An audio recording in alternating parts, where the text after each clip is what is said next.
Hi, ako nga pala si Jorell Liwanag. Second year college, taking the program Bachelor of Arts in Broadcasting in Bulacan State University.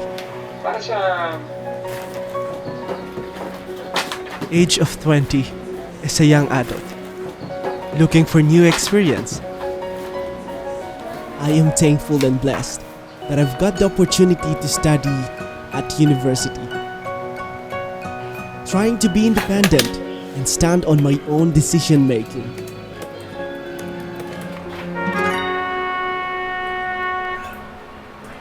Today, tomorrow, until I've reached what I want to be in the future.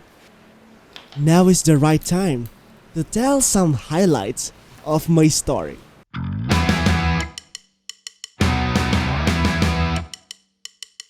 Wake up early and face the new day with a smile.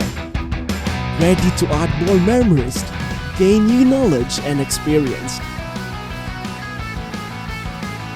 Trying to gain more friends with the same passion and goal in filmmaking, production, and telling the story of others in a big screen. And I'm sure it will inspire the others.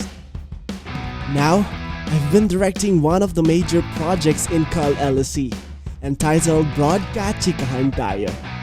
And I hope there is more project to come. I am willing to learn, to teach, and combine those ideas and opinions with others. Through this journey, I will create more treasurable memory until I've reached the final. There is no certainty until you believe in destiny. Until next time, I will share with you what would be our end.